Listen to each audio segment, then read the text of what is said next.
your law firm filed a suit against George and Cecilia Pino, correct? That's correct. Do you know what George Pino looks like? I do. Do you see him in this courtroom today? I do. Can you please point to him and describe an article of clothing that he's wearing so our record will be clear? He's the gentleman at the end of the table, right in front of me in a blue tie. We stipulate. All right, so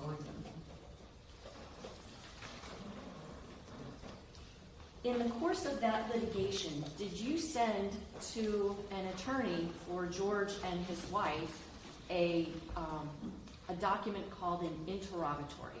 Yes, I did. Okay. First, what was the name of the attorney that was representing the defendant and his wife? It was represented by an attorney by the name of Andrew Mescaloto. Okay.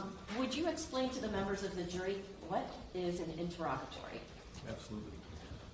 In civil lawsuits, parties go through a phase of what's called discovery, where each party is allowed to gather evidence to support their own claims or to learn about the adversary's defenses. One of the tools that are available is sending an interrogatory, which is a written question. That question has to be answered under oath or subject to the penalties of perjury.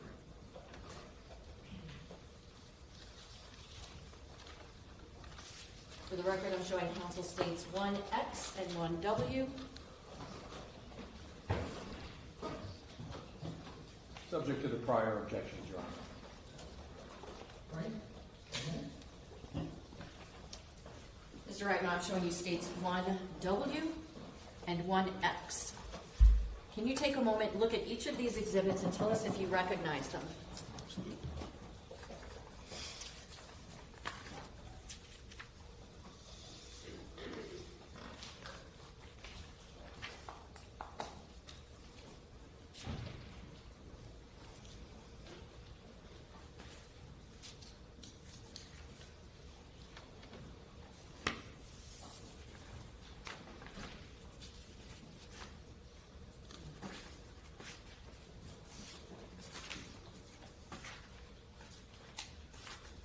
I recognize them, yes. Are these in fact the interrogatories or the answers to your interrogatories that was filed in the lawsuit against Mr. George Pino and his wife? Yes, they are. Judge, at this time I've moved states 1X and 1W for identification and evidence. Same objection, Your Honor. All right, no objection is needed. 1W marked for this states exhibit 12 in evidence.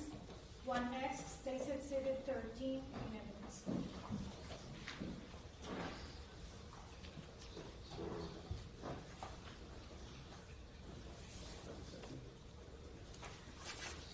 Mr. Reitman, I'm showing you states exhibit number 12.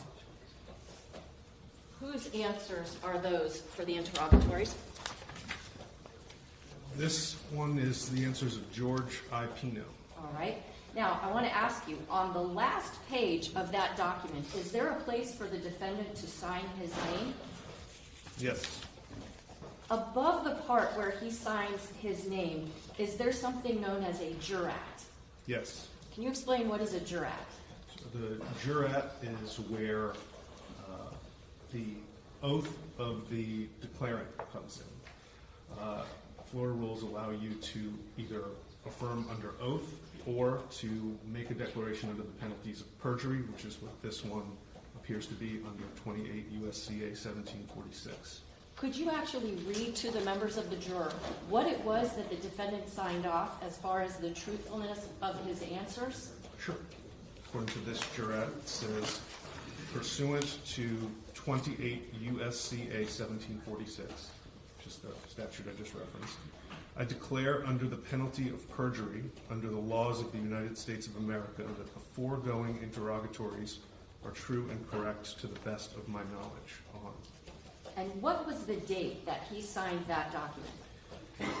This is dated October 19th of 2023. Now, the boat crash that was the subject of this litigation, that was on what date? September 4th of 2022. So this is more than a year after the boat crash, correct? 13 and a half months, correct. Now, let's go over a couple of the questions that were asked and the answers. I want to direct your attention to question number 5. What was the question that you were seeking an answer to in interrogatory paragraph number 5? The question on number 5 is describe in detail how the incident described in the complaint happened, including all actions taken by you to prevent the incident. What was Mr. Pino's answer under oath and penalty of perjury? It was pursuant to Florida Rule of Civil Procedure 1.340 subsection C. Mr. Pino refers to his statements on body cam to FWC Investigator Thompson. What question did you ask in paragraph number 6 of this document? But will we explain what that 1.340C is? Sure. Oh, sure. 1.340C is a provision of the interrogatory rule that allows that instead of answering a question, if the other party has information that is equally accessible to them, you can refer them to whatever that item is as the answer to the question. I practice criminal law, so correct me if I'm wrong, but does that basically allow a person in answering an interrogatory to say, hey, what I said that time, that's my answer? Yes, that's Okay. exactly what it is. So let's talk now about question number 6. What was that question that you were seeking an answer to? Question number 6 is describe in detail each act or omission on the part of any party to this lawsuit that you contend constituted negligence that was a contributing legal cause of the incident in question. Did Mr. Pino provide, under penalties of perjury, an answer to that question? Yes. What was the answer that he provided? The answer was the wake of the unidentified vessel headed northbound was a contributing legal cause of the incident in question.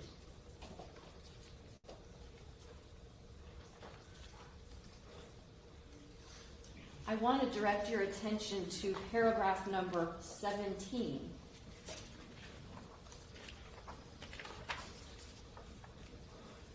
What was the question you were seeking an answer to in that paragraph?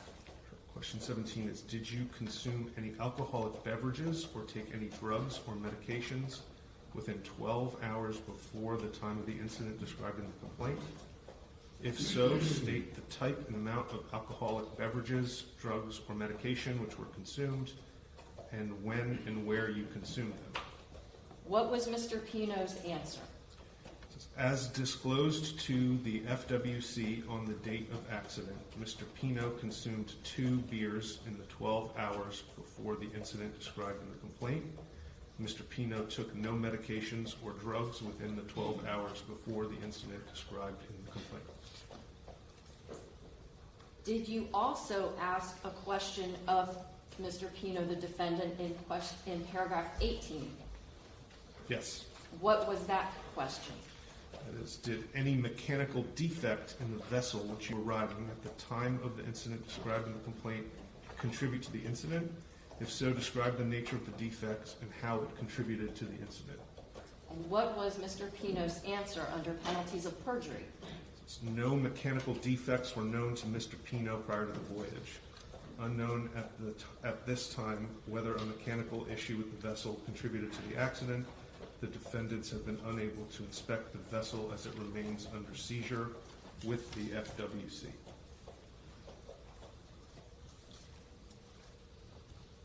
Ultimately, were the civil proceedings involving the defendant George Pino and his wife resolved? Yes. They're no longer active. Is that fair to say? Yes. No other questions, Your Honor. Ross? No question, Judge. Your Honor, can we reserve a further hearsay objection as well as to the interrogatory of Yes. Objection, judges. Speaking objections. Sorry? Yeah. Should I speak? Whatever was reserved previously, those objections have been presented. Okay, very well. May I excuse you? Thank you, sir.